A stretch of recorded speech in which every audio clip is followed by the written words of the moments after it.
Welcome back. It's time to get to work. Now, if you're new to the channel, I'm gonna get you up to speed. This is my 1992 Toyota Celica All-Track. It is a all-wheel drive, turbocharged, homologation rally car that they made back in the early 90s.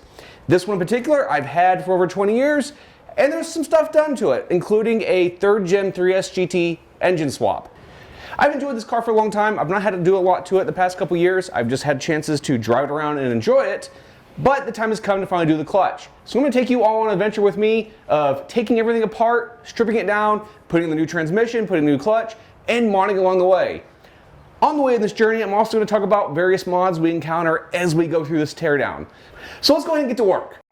A few weeks later. All right, let's jump to a couple weeks later after I actually shot that intro to be upfront with everyone. So I have actually been really busy. Work has been overwhelming. Things are going on in life. You know, I still got to make sure I'm spending time with my kids and doing all those things. So this approach is a little behind schedule. And so what I'm thinking is you're going to see a lot of time skips, because if you look back at one of the videos I did, you can build your project card 20 minutes a day. That might be my approach for the time being. I might have to come out here random times at night after work or in between things. Still got to figure out lighting and stuff like that. Right now I kind of rely on daylight and start taking things apart. And on top of that, there's some things to do to the F. I need to do brakes. I got new tires last winter and I want to put these on because it will help with inner tire wear, and plus it'll give a bit more feedback in the steering, sharpen things up a little bit.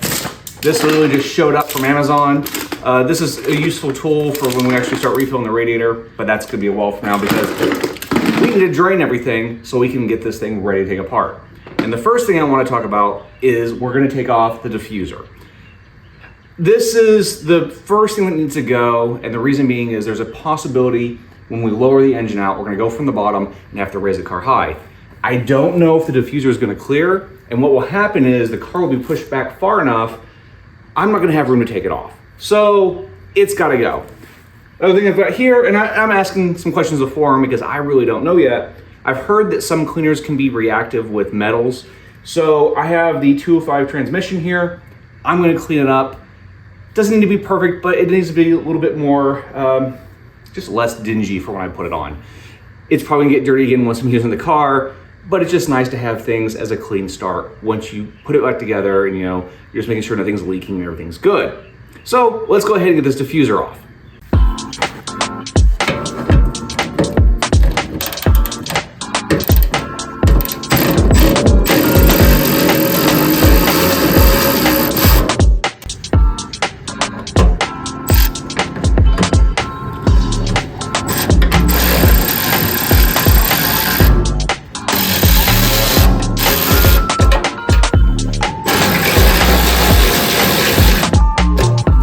All right, got the diffuser off. If you want to watch a video about assembling that and converting that to fit this car, I'll put a link in the description. This thing has made life a lot easier. I normally have to jack the car up just to get underneath there to get to the bolts, but this time I was actually able just to fit this under there, and it was still some work and there was a shirt sacrifice in the process, but it's done. So on to the next portion, and this is something that I'm wanting to definitely focus on, is I've got labels for hoses and plugs, and I am putting everything in Ziplocs. These Ziplocs are all going in a single bin. So as I take everything apart, I will be able to find everything and put it back together. All right, with the diffuser off and the car moved into position so I can actually do some work on it, I have plenty of room in front of the car where I'll actually be able to get the engine hoist to pull out the engine. And I'm gonna be able to have probably room to mount it on the stand and do any work I need to.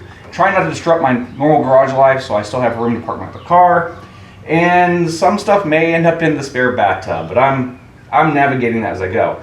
But before we get started, I want to cover kind of the state of where everything is. I have a pretty much BPU, stockish 3rd Gen 3S GT in here with a ST205 intercooler. I have a aftermarket blow-off valve because I blew up the other one, did a video on that, and actually how I had to repair this one to utilize it. I have a 3-inch intake, factory catch can, factory overfill bottle, K&N filter. I've got I forget what brand it is, but it's an old eBay downpipe. And as far as engine goes, that is the bulk of it. I've got a boost controller in here, I've got a manual one. I have an electric one. I'm gonna kind of play with that as I go along and put everything back in there, but the goal now is to just start pulling things off and getting this stripped and ready to go so I can put everything back together and do a couple other things. I got some surprises that we'll be doing after we get all this out, but I want to make a couple brackets here. I have a friend who we'll talk about in that video who has figured out the AC problem and how to resolve it for engine swaps. And we'll just be adding some new parts along the way. So let's go ahead and start tearing it down. So before I actually start disconnecting things from the engine, I want to loosen these bolts here on the axles because one, they're really heavily torqued. They're actually a higher rating than what's in the BGB. I can't remember off the top of my head, but I'll probably go over that when I put it all back together. But the easiest way to find to take them off, I have a 30mm socket here, and I put on my old wheels just in case something slips and I scratch them, because they need to be refinished anyway. But I've got the center cap off, I've got the cotter pins out. I'm gonna just put a big breaker bar on here with a big pipe, and we're gonna get these loose. To aid in this, I have the wheels chalked, parking brake on, and actually someone's gonna be depressing the brake pedal while doing this because it's gonna take a lot of force to break these bolts. Before I go any further, I also wanna talk about these wheels. These are similar settings, they are specs to the ones I had on there before, 17x9. These are 38 ET, this is the 5mm spacer. I know these are Sport Max. It's actually become a fairly rare wheel now, but this is still such a unique shape and concavity for a 5-spoke wheel. I really think this is something I would love to see remade, and no one's really got one like this. I've spent years, assuming these were copies, hunting down all the various 5-spokes for all the major manufacturers, and I have found nothing with the same approach to making the spokes cave in.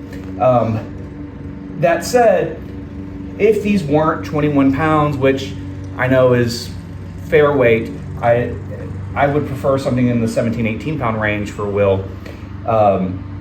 That's why this is probably not going to be my permanent setup. I keep them around largely because there's a chance I could go back to 5100 someday, and these are dual pattern, and so they're good wheels to just put on the car for driving around, and depending on whatever situation you want in the car. But that's stuff for a future episode. So let's go ahead and get these bolts broken off, and then we get moving on to the next section.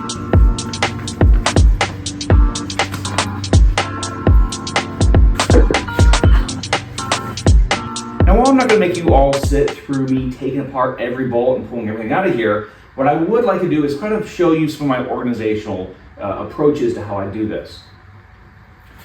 So far, I've gotten the intercooler out and a few odds and ends. I've actually been trying to weigh a few things as I go that I'm going to replace. Intercooler is looking like it's, with fluid, somewhere between 28 and 30 pounds.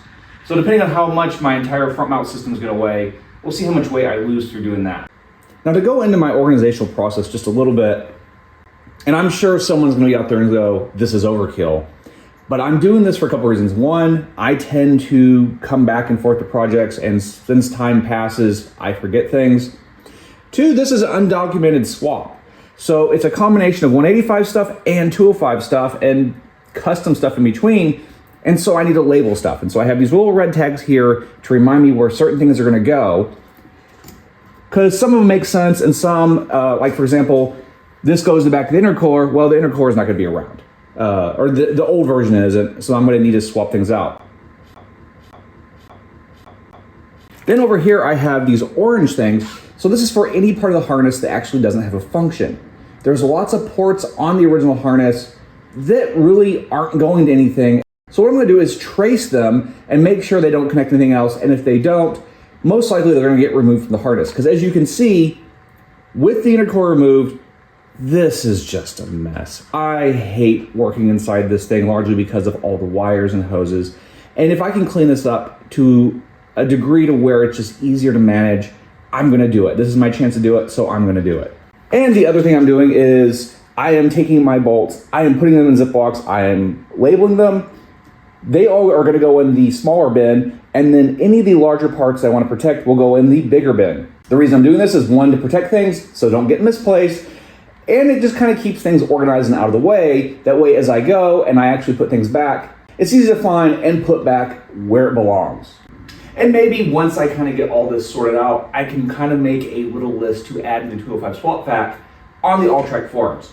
So I'm gonna get back to tearing this stuff down, figuring out what extra things I'm gonna need, like brackets I'm gonna have to make, or I'm gonna replace like the overflow tank, what kind of I can put in place here, and just how to make this space work better. So back to it. A few more weeks later. All right, so the radiator's out, and for the most part, a lot of stuff is disconnected. I have a little bit more to do, but what I was waiting on was this kit from Blackstone, and that is to test my oil, because I figure while the engine's out, I wanna make sure everything's okay, because if there's anything major I need to deal with, that's the time to do it while it's out. The other thing I've got here is a kiddie pole, and what I use this for is just a cheap pole that as I clean things, it's just a place for the grime to land and the water, and I don't get over the garage. It just sort of controls the mess I make.